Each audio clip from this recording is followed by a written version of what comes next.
My name is Zach Terry, and I'm the president of Maximum Life. I hope you enjoyed today's broadcast, and I hope you remember that it's made possible because of the generous financial support of people just like you. If you would like to learn more about supporting this ministry, visit us online at zachterry.com.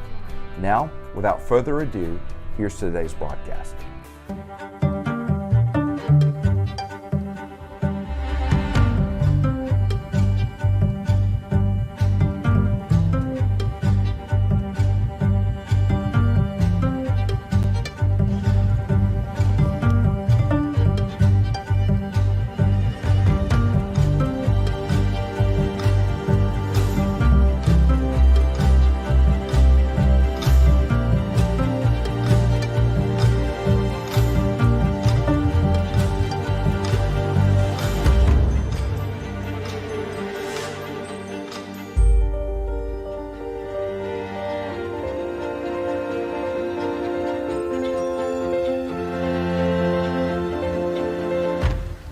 Hey, Luke 22, if you have your copy of God's Word, go ahead and open it up there, the book of Luke, chapter 22.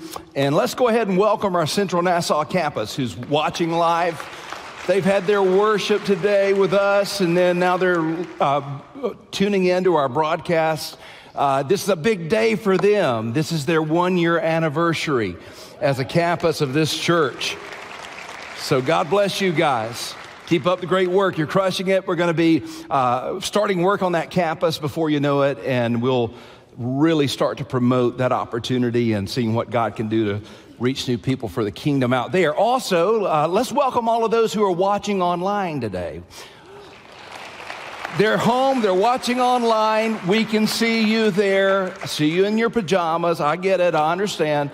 But let me encourage you, if you have the opportunity, it's always something special about being here live. Would you all agree that it's just different when you're here live in person? So hope you can make it. Also, our ministries, all of our ministries want to be a part of your life throughout the week as well as on the Lord's Day.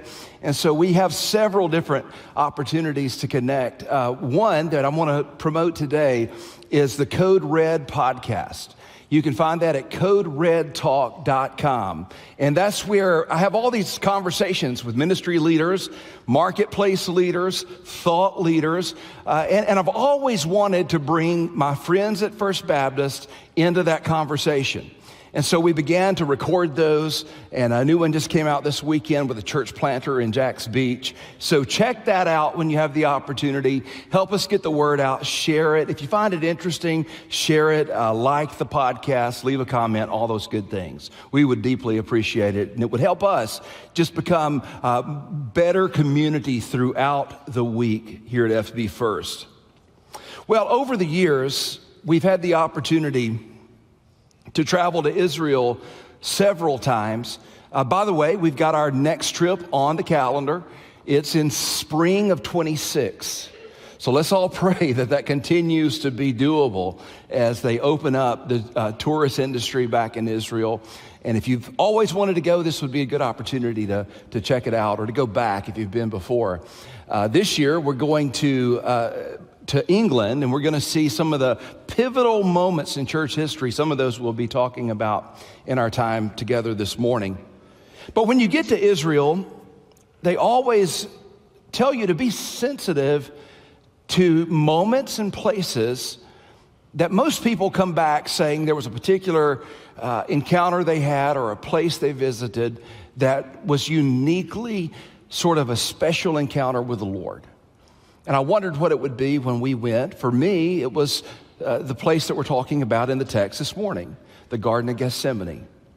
They were all interesting and fascinating sights, but there was something about being in a place where the work of redemption really began. When the door was opened for all that Christ would encounter. When I got there, I really could not keep it in. It was a special, special encounter. Now, with that said, as I've studied it and prayerfully went through the text, the encounters that I've had with Christ in this text, all four Gospels talk about Gethsemane. But when I'm working through the actual text of Scripture, then the closest thing to being there in person is encountering Gethsemane through the Word of God. And so I want to hopefully allow us to do that this morning as we look at God's Word together. We're going to see some things in this text that are very practical, simple, and then we're going to see some things that are almost incomprehensible. A young lady, a relatively new believer, came to me after the first service, and she said, but I don't understand. There's a couple of things about this I don't understand. And I had to look at her and smile and say, sister, neither do I. And to be quite honest, I believe when you're in heaven for 1,000,000 years, you're still not going to fully grasp everything that happened in that garden.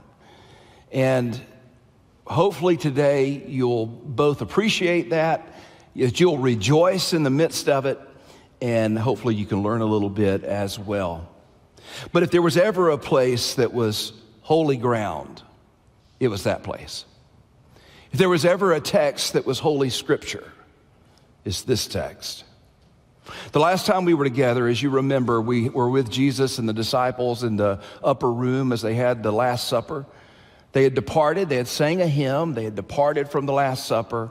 They're making their way to Gethsemane. Judas already had been inhabited by Satan himself, the Scriptures tell us.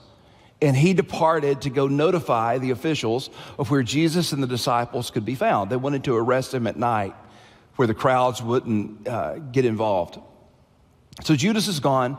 You have Jesus and the other 11 making their way to Gethsemane. He had that conversation with Simon Peter, who said, I will never betray you. I'm willing to go to jail or even death for you.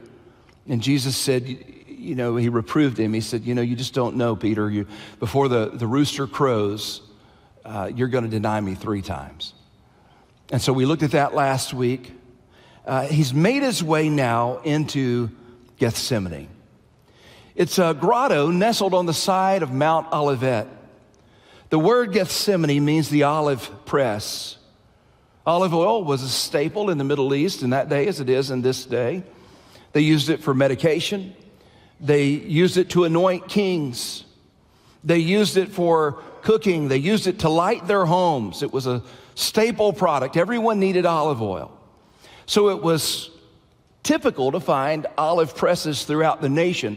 But on Mount Olivet, that was set aside for the cultivation of olive trees, you would find several places like this. MacArthur, in his commentary, suggests that this one belonged to one of Christ's followers who shared it with the Lord as a place of retreat and rest and solitude. During the day, the olive press would be bustling with activity, but at night, it was a very quiet, peaceful location. It says in verse 39 that he came out and went, as was his custom. Now notice that phrase, as was his custom, to the Mount of Olives, and his disciples followed him. Jesus understood the value of spiritual rhythms. The more unpredictable the nature of your work or your life is, the more necessary it is for you to establish a few predictable spiritual rhythms to keep you grounded, to keep you on track. Jesus had these throughout his life and ministry. This was not the first time that he had gone to this particular location. In fact, it seems every time he was in the vicinity of Jerusalem, he would go and spend time late at night or early in the morning in the Garden of Gethsemane. Mark 6:26 tells us that he's there in Jerusalem and he goes to the mountain to pray. Matthew 14:23, he went up to the mountain to pray. Luke 9:29, he went up into a mountain to pray. John 8:1, he went to the mountain, here it gives the name, the Mount of Olives, to pray. And so here, it was his custom. This is what he did. He had a similar place when he was in Galilee. But here in Jerusalem, it was the Mount of Olives and this little grotto owned by a friend where the olive plant, where the fruit was pressed into oil. So he goes there, and by the way, when he returns for the second coming, Out of all the places he could go to in the universe, out of all the places he could go to on planet Earth, he does not go to Rome. He does not go to Washington, D.C. He does not go to all of the other places he might want to go. He went first. He will go first to this very place. The Mount of Olives will be the first place that his foot touches down. This place was special to him. It had ministered to him dozens of times. And it should be no surprise that he goes here in his moment of greatest agony. The habits, the rituals, the customs, the rhythms that you develop in the ordinary ebb and flow of life will serve you as you enter into some of life's darkest moments. We've all been watching in recent days what's taking place out in California with the wildfires. Many of you, several of you, moved from the West Coast and still have friends out there. And those of us who have never lived there, we're all praying and we're all thinking about the people and what they're going through. But we've learned through all of this that the infrastructure has been quite a challenge. They've run out of water and there's been some great difficulties. But it's obvious to see now that now is not the time to solve those problems. You have to solve those problems before the flames come. We've learned that in Florida with hurricanes. We have to have the infrastructure and the rhythms and the plans, the evacuation routes. All of those things have to be hammered out before the storm arrives. It's better to have them and not need them than to need them and not have them. The same is true when it comes to spiritual rhythms. You don't wait until the moment of agony before you start thinking about prayer. You weave these things into your regular routine on times when you're not in the furnace, so that when the heat is on, you have an infrastructure for your soul. Jesus had this place and this time that he would go and meet with his Father. Do you have such a place? Do you have a place that to you is sacred ground? To you, it's a holy place. For Julie and I, it's a back porch patio. We have one of these retention ponds that you have in neighborhoods throughout North Florida, and it overlooks that pond. And so I'm able to get up in the morning and grab a cup of coffee, go out and meet with the Lord, sit down with a Bible and a prayer journal, and just meet with the Lord. Most of the sermons that I have written, if they've ever been a blessing to you, they were probably written on that back patio. Unless it's under 30 degrees. And then I'm going inside. But in the best of times, that's where I've gone. In the worst of times, that's where I've gone. I've got a couple of rocking chairs from Cracker Barrel. And I think that's exactly what Jesus had in the Garden of Gethsemane, probably. I mean, it's just home to me. It's just where I go and meet with the Lord. And so, do you have a place like that? It doesn't have to be elaborate, but it has to be yours. A regular place and a regular time.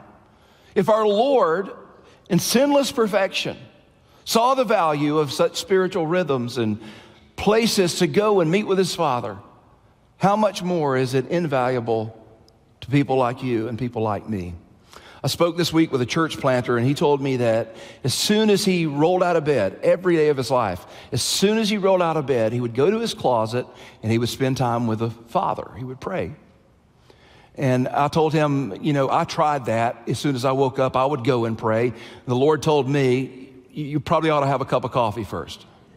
So whenever you do it, bring your best time before the Lord and have a regular rhythm and a pattern, because when the going gets rough, these things will serve you greatly. Have a pattern that you follow when you get there.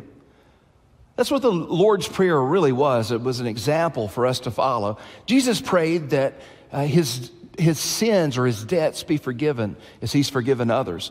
He didn't have sins to be forgiven. He was showing you how to pray.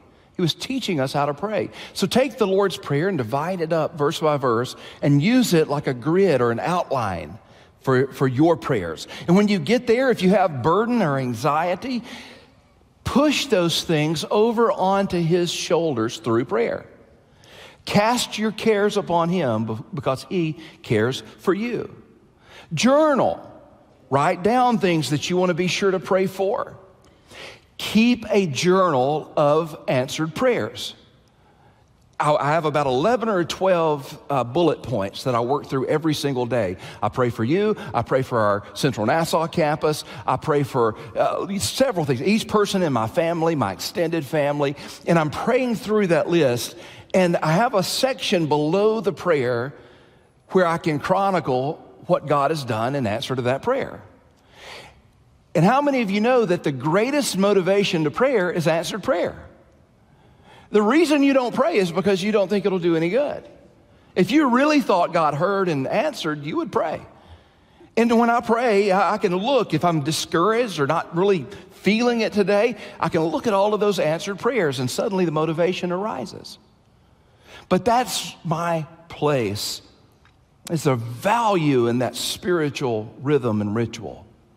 Secondly, he understood the value of intentional solitude. In verse 40, it says, when he came to the place, he said to them, pray that you may not enter into temptation. And he withdrew from them about a stone's throw and knelt down and prayed.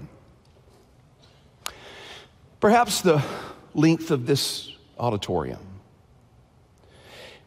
He takes the 11, Judas is already dismissed.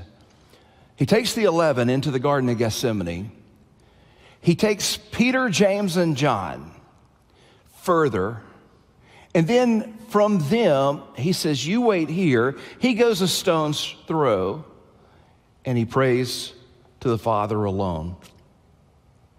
His entire life was spent with people. The 12 followed him everywhere he went. At times, he would minister to thousands or tens of thousands on a hillside. But he always understood the value of solitude.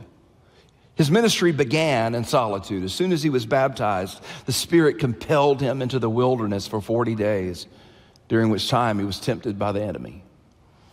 And it concludes here, also in a time of drawing near to the Father alone. Isolation can be very dangerous. Scripture warns that he who isolates himself seeks his own desires. It's a selfish motivation. But solitude is incredibly valuable. Henry Nouwen once said that it's virtually impossible to live the Christian life apart from solitude. Spiritual solitude is the intentional practice of withdrawing from every distraction, every social interaction, and spending time alone with God, allowing for deeper introspection, prayer, and communion. If you're new to the practice, understand that just considering going somewhere without your cell phone can cause a bit of anxiety. But it's very important that for just 30 minutes, an hour, that you eliminate the distractions so that it's just you and the Father to commune together. As you do that, you'll find remarkable value. Susanna Wesley, she and her husband had 19 kids. Can you imagine? I mean, that's like a Mormon church. You know, I mean, she had 19 kids. 2 of them were John and Charles Wesley, the founders of the Methodist Church. She found this sort of solitude and prayer essential for her spiritual well-being. So she had trained her kids from their earliest age that if they saw mother with her apron over her head, you don't mess with mother. Now, I don't know how she taught them that, but they got the message. That was her time with God. So when she sensed the pressure, when she needed that time, she would take her apron, she would place it over her head, she would kneel down and she would pray, and she would spend unbroken time in solitude with the Lord. Worked out pretty well for her. She produced John and Charles Wesley. John Wesley preached to over 1 million people back in the horse and buggy days. Charles wrote 9,000 hymns, many of which we still sing to this very day. Jesus understood the value of rhythms. He understood the value of solitude. Those two are pretty practical. This third one is one that you've just got to marinate on, possibly for eternity.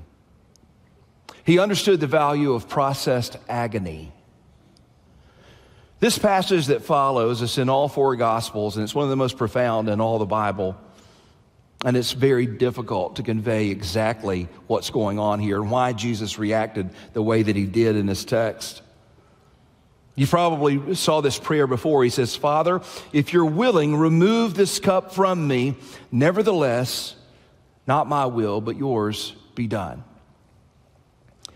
In the Old Testament, the cup typically had reference to the cup of the wrath of God, the judgment of God on mankind.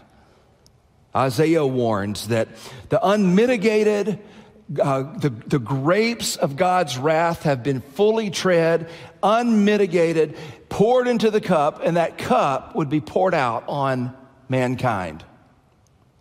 We see the same in the book of Revelation. At the final judgment, the wrath of God poured out on those who did not follow Messiah. And as Jesus sits here, the cup is placed before him. And he's honest yet submissive. And it would do us well to bring that same level of just honesty before God. It's not like, you've been struggling with something and you go and you tell the Lord, I've been struggling with dealing with this or understanding that. It's not like he goes, really? He knows exactly what you're dealing with.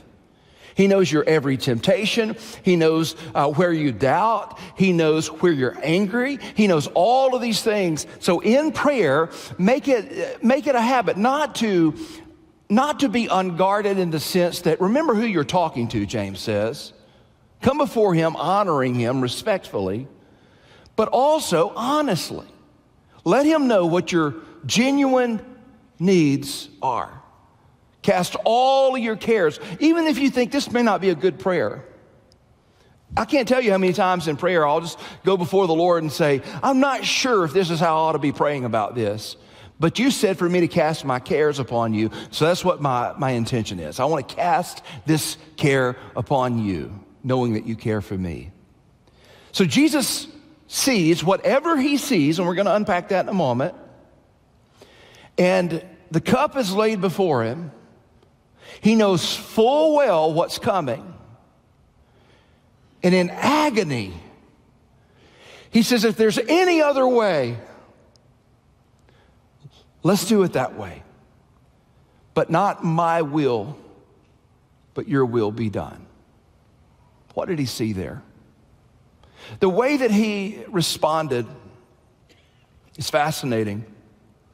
In verse 43, it says, there appeared to him an angel from heaven strengthening him. In the same way, the angel came to him after the 40 days of fasting and temptation in the wilderness. And here, as he ends his ministry, another angel appears, strengthening him to pray. It says, being in agony, he prayed more earnestly. So there's a spiritual, emotional, mental, physical turmoil that's taking place inside of our Lord. We read that his sweat became like great drops of blood falling to the ground. Now that's a very rare medical phenomenon called hematohidrosis. It's rarely chronicled. But when it is, it's typically from a soldier who has been in the most intense battle. There are modern episodes of this from people who've been in severe psychological distress and anxiety. It seems that's what's happening with our Lord. Can you imagine? And that's hard to convey. It's hard for me to even get in that state. But try to imagine the most difficult, gut-wrenching moment that you've ever experienced, where you didn't even know whether it's best to go on. And in that moment, he's beholding the cup as he's considering what lies before him. It's excruciating. Verse 45, he rose from prayer. He came to the disciples, found them sleeping for sorrow, and he said, why are you sleeping? Rise and pray that you may not enter into temptation. Now here's what you wrestle with as you study through this particular text. The way Jesus responds is not typical of his followers who would also face death in the years ahead. Many of the followers, all of the disciples except for John and Judas, who took his own life, John died a natural death as far as we know. The other 10 died a martyr's death. If you don't have a copy of Fox's Book of Martyrs, then you really owe it to your family to have that in your library. Fox's Book of Martyrs is an old book, but it's still in print. It gives highlights of some of the martyrs, our brothers and sisters in Christ, who've given their all for the gospel in years gone by. You owe it to yourself to make it a regular habit to visit Voice of the Martyrs. It's modern day. Do you know people are suffering and being persecuted and even dying for their faith now more than they were in the first century for the gospel of Jesus Christ? These are people you're going to see in heaven. These are people who are paying the ultimate price. But here's what you'll learn. As you delve into that world, you'll see that very often in those moments, they demonstrate great poise, confidence, even joy. Why was it different? Why was the level of agony and anxiety different for Christ as he faced the cross than it was for those that followed him? Polycarp, bishop of Smyrna, he was sentenced to death by fire as he's taken into the arena to be executed before a crowd. A voice was heard from heaven that said, "Be strong, Polycarp, and play the man." The proconsul of Rome suggested that all he had to do to be free from death was to look at his Christian brethren and say, "Away with the atheist." Remember, we've talked before that the Romans saw Christians as atheists because they did not believe in the Roman pantheon of gods. So away with the atheist. Polycarp, 86 years old, looks up to the people watching his execution, these pagans, and he looked at them and he said, gesturing to them, "Away with the atheist." The proconsul urged, for the sake of his age, he said, "Simply recant your faith." He said, "I've served the Lord for 86 years. He's done me no wrong. How can I blaspheme his name at this point?"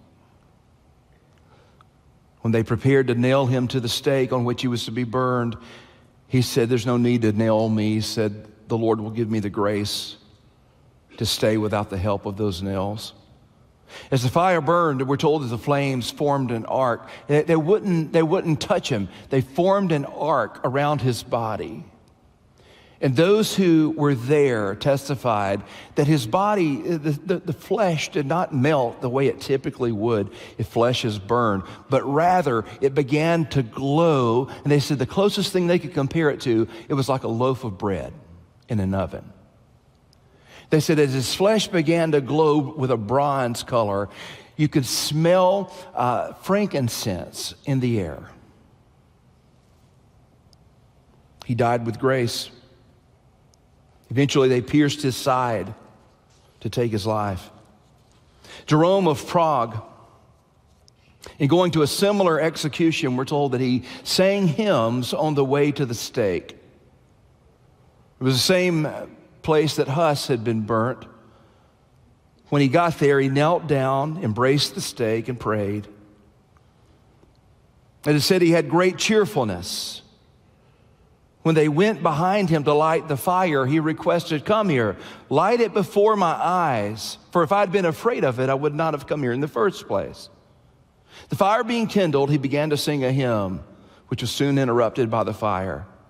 The last words he sang were, "This soul in flames I offer Christ to thee." So different than the way his Lord faced death. Latimer and Ridley in England, they were facing severe persecution because they would not be Roman Catholic. They would not embrace the doctrine of transubstantiation. They're early Protestants. We'll see where they were executed when we're there in Oxford. Latimer is said to have told Ridley on the way, "Be of good cheer, man. Play the man. We shall this day light such a candle in England as I hope by God's grace shall never be put out." And what was different? What was it about the experience of Jesus? How was his facing of death different than theirs? I would suggest to you that the death he died was unlike any death that any mortal man had ever faced. It was a unique death. He had taken upon himself the sin of the world. And there in the garden, it is displayed for him what the payment for that penalty would be. Jonathan Edwards, who's been called by many the greatest intellect that our continent has ever produced, and I'm in full agreement with that. He was a pastor in Northampton, Massachusetts. He was one of the leaders of the Great Awakening. The Great Awakening was a spiritual movement and revival that they had to close down prisons. I mean, imagine that. God was saving people. It was powerful. And it was said that he, with a monotone voice, would often read his sermons by lamplight. And he's just sitting here reading the sermons, and people are just, they said they felt like the ground under them would open up and receive them into hell itself as he preached. Powerfully anointed. Brilliant intellect. But of this text, here's what Edwards said. He said, the agony of Christ was caused by a vivid, bright, full, immediate view of the very wrath of God. The Father, as it were, set the cup before him. He now had a near view of that furnace into which he was about to be cast. He stood and viewed its raging flames and the glowing of its heat, that he might know what he was about to suffer. Christ was going to be cast into the dreadful furnace of wrath, and it was not proper that he should plunge himself into it unaware, not knowing how dreadful the furnace was. Therefore, God first brought him and set him at the mouth of the furnace, that he might gaze inside. In full view of its fierce and raging flames, he voluntarily entered into it to bear it for sinners, knowing full well what it was. Then he acted as he did, not in ignorance, but knowing exactly what he was doing. Thus, his act of entering therein was an explicit choice. So his love for sinners is all the more wonderful. If just the taste and glimpse of these sufferings were enough to throw the eternal Son of God into shock and nearly kill him in anticipation of them, what was the actual full experience of those sufferings on the cross really like? We'll delve into that in the days ahead. Thus, it was not the cruelty of Rome that Jesus shrank back from, but rather the unimaginable pain of the unmitigated wrath of God, omnipotent in his power and unrelenting in his justice. Someone will say occasionally, I couldn't serve the God that you preach, a God who throws people into hell, a God of wrath, fury, and justice. I could never serve a God like that. To which you reply, well, tell me about this God who has no wrath. What did it cost him to love you? Nothing. He just chose to love me. Well, see, that's not at all how the Scripture presents the Christian God. deciding to love you was one of the most costly, it was the most costly decision in all of history, in all the universe. For God to love you intentionally, it would cost him literally everything. We attend a gym, which probably goes without saying. I'm not the most fervent member of that gym, but I do go. And I've noticed when I would go, the relationships and the community in that particular gym was very tight. They knew each other. They celebrated together. They went through difficulties together. And there was just a community there. And most gyms that I'd gone to before, you kind of clock in, clock out. And it was, you do the work and you go home. This was different. They would hang around each other, and it was special. And so I was talking on the latest episode of Code Red. You can hear the whole conversation. But I was asking one of my brothers who's also involved in that particular movement. I said, how do you explain that? Why is it so different there than anywhere else I've ever been? And he said something I'll never forget. He said, there is a unique community in shared suffering. And those people have been through some of the most intense pain on their fitness journey to a particular goal, and they can understand one another in a way that outsiders do not. There's a special communion in shared suffering. Now, you've experienced this. If you've ever been through something that the loss of a child. People who've not been through that, they may say they get it, but they really can't. But if you meet someone else who's been through that agony, there's a special communion that's there. If you've been unjustly let go from a job, if you've been robbed, if things have happened to you that aren't the norm, and then you meet someone else who's been through it, there's a special communion that's there. And here's the thing, it will sweeten you toward others, but only people who've been through it, that depth of agony, can understand exactly what you feel. And here's what I'm saying to you. Whatever our Lord saw in Gethsemane and the agony that he experienced there, you go through the roughest day, the roughest year, the most intense pain and suffering that I don't mean to diminish it at all, but I do mean to tell you there is one person in the universe who gets it. You'll never go through something that our Lord can look at and say, that's worse than anything I ever experienced. What he went through in this garden was almost unbearable. The father suffered like Abraham. He laid his only begotten son upon the altar, but there was no substitute goat caught in the thicket for him. The Spirit suffered, who transported Philip to a place of fruitfulness and safety, but he could not transport Jesus from this moment. The Son suffered, knowing fully what would be required of him in the hours ahead. He looked at his Father, and his Father was silent. He looked at you and willingly stepped into the abyss. See, the Christian God, when he says, I love you, it cost him everything. And by the way, he does love you. I saw the news coverage as we've all been watching what's happening on the West Coast. And there are all these neighborhoods that are just leveled. There was one in particular. A gentleman was walking the reporter through the rubbish and the destruction. He said, my house used to be right there. I think there was only a little bit more than a foundation. Some things burnt that they don't even understand how it could burn.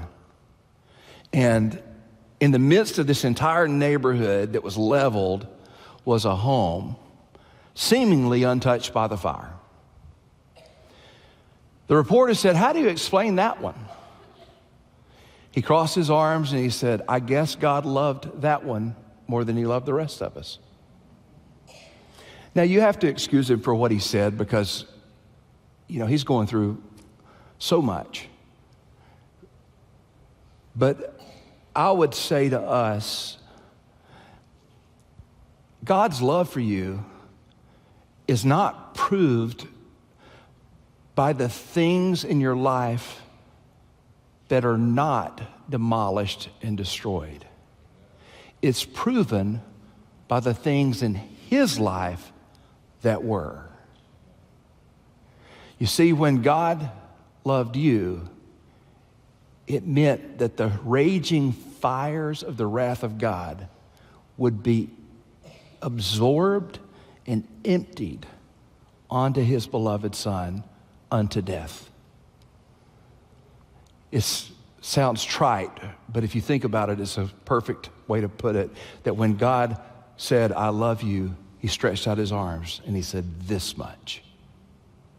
He loved you enough, not just to go to the Roman cross, but to be crushed under the weight of an all-powerful, holy God.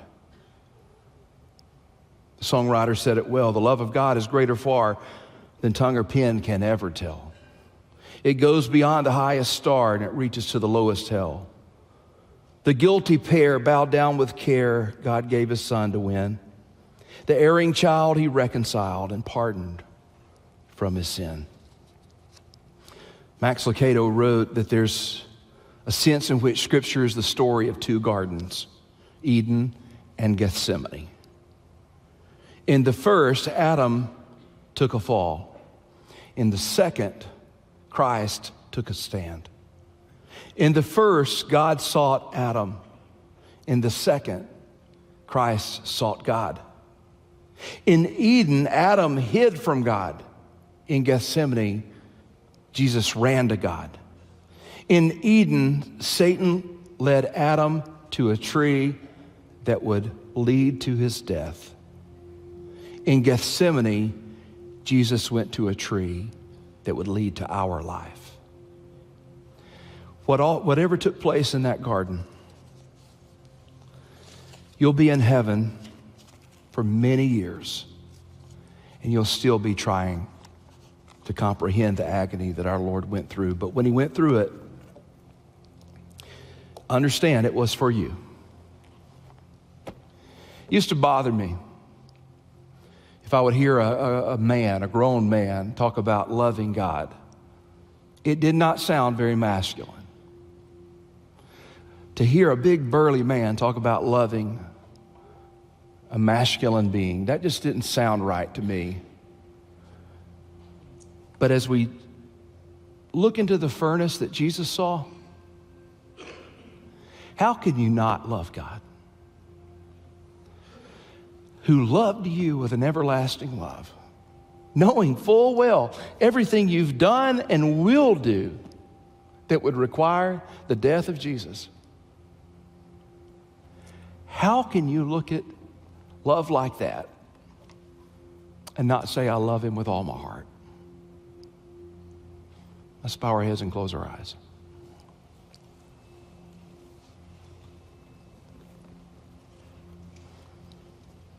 Take a moment and reflect on what God has said and consider what would he have you to do in response.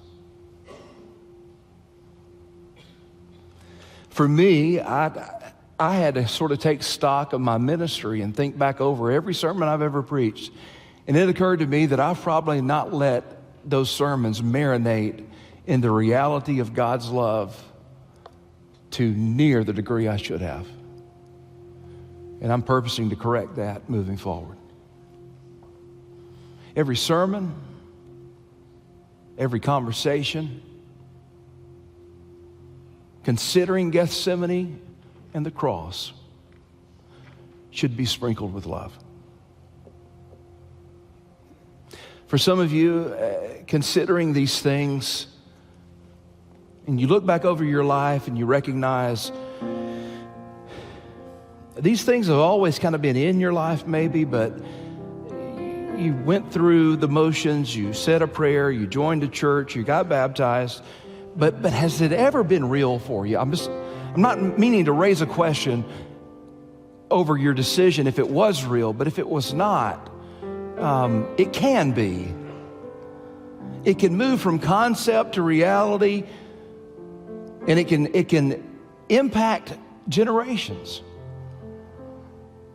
And we would love to help you with that. In just a moment, I'm going to say a short prayer, and when I say amen, our pastors will gather here in front of the stage, and they're just here to be guides and help to shepherd you through that decision.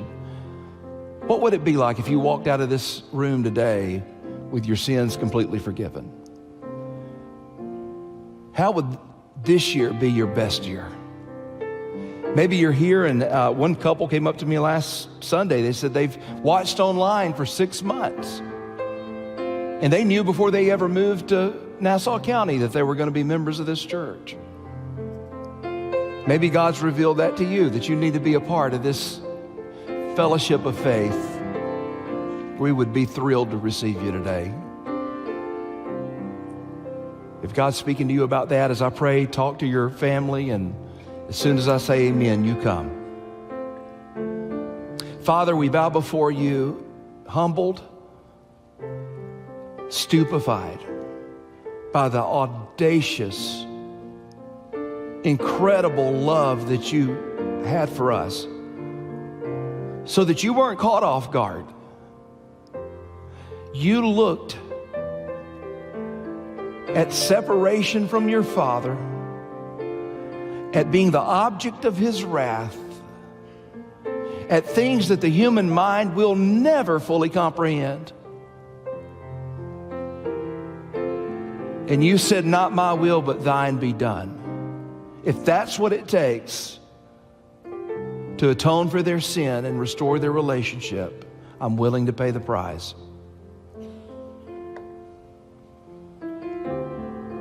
Thank you, Lord. Now, Father, if there's someone here today that has a decision they need to make publicly, we ask that your Holy Spirit would give them the conviction and the courage to make it. In the precious and powerful name of Jesus, we ask these things. Amen.